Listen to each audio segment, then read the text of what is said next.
Hi guys, welcome back to my channel. I'm Sneha, and today's video, as you might have read the title, is about the monthly expenses in Canada as a student. So I've already made a video on the first month expenses as soon as you come to Canada. So you can check that video. I'll put that link on the I button up there. But these are the monthly expenses.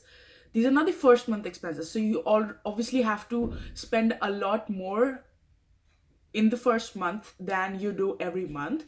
So these are just the monthly expenses that you need to do as you are staying here. So a lot of you guys had a lot of questions about the monthly expenses so that they can calculate and bring money along with them. So I thought, why not make a video about it? So without further ado, let's get started.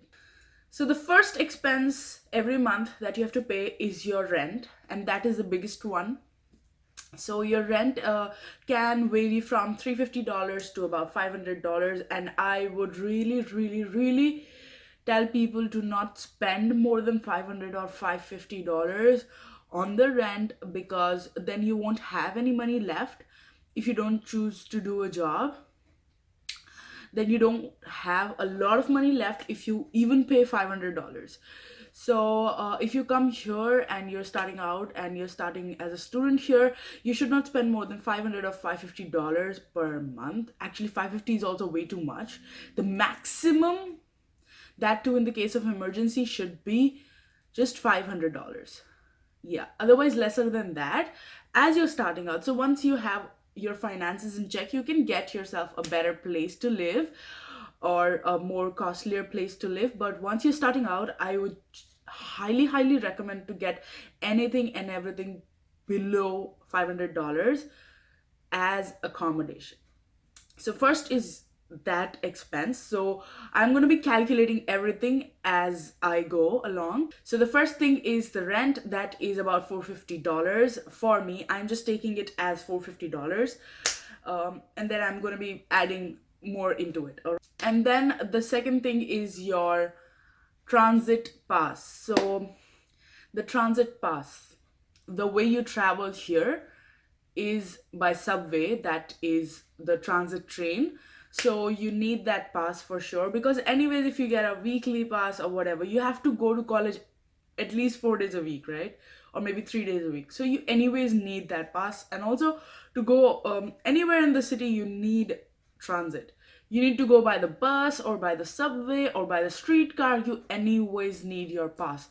So that is actually $116.75. So I'm going to round it off and put it as $117. So the second thing is the transit pass, that is $117.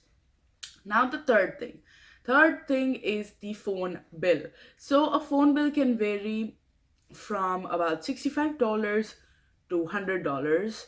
So when I started out here, my phone bill was actually $65 because I took a plan from Fido, and then it was like $65. So I was paying $65 a month. But then after about 4 months, I think, I bought a phone, and with that phone, I have to pay my bill also. So I have got my insurance, my phone installment, and my bill included for every month in that plan. So I now pay $95.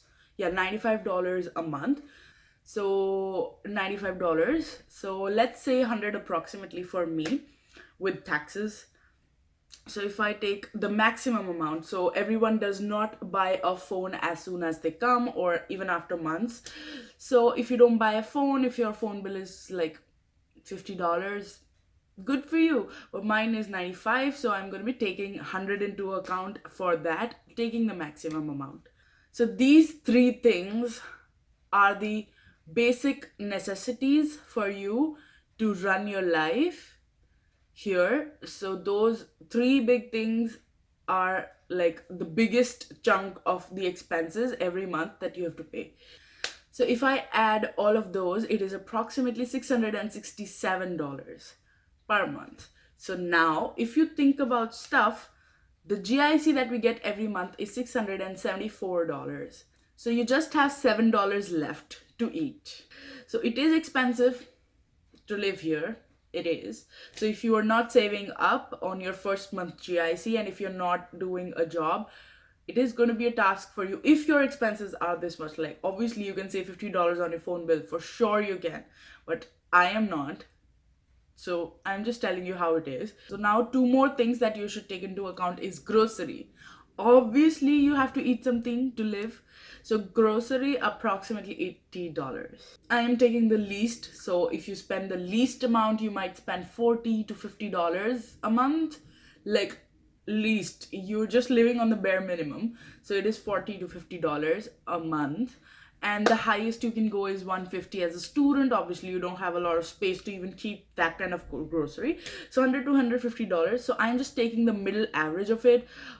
It's going to be around $80 to $90. So if I add that into it, it is going to be $747 a month, including the grocery. And the last thing that you should keep in mind is the shopping and the miscellaneous expenses. Let's say you are not well, so you have to go to Shoppers and get yourself a throat medicine, a sore throat medicine, or a fever medicine, or something like that. So I think 2 weeks back, I got myself a thermometer. So that is a miscellaneous expense that you have to do, and that is not counted as any major expense, right? And also shopping. So if you need something, you're gonna get it, be it essentials, be it your like summer clothes or shoes or whatever. You have to get those. So I'm taking about $100 to $150 per month for shopping and miscellaneous expenses, because you don't know it, but you spend it. You do. I have actually noticed it, that even if you don't like write it down how much you're spending, you do spend that miscellaneous expenses. So yes, that does happen. So if I add all of that up, it rounds out to about $850 a month. So $850 is what you spend a month on yourself. I obviously have taken the higher values of everything.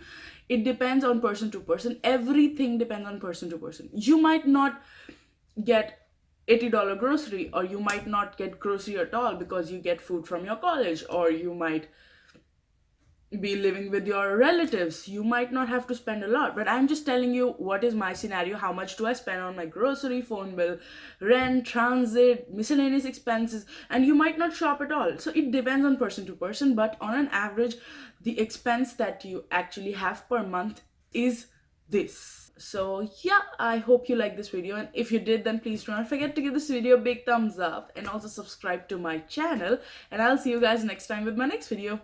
Bye.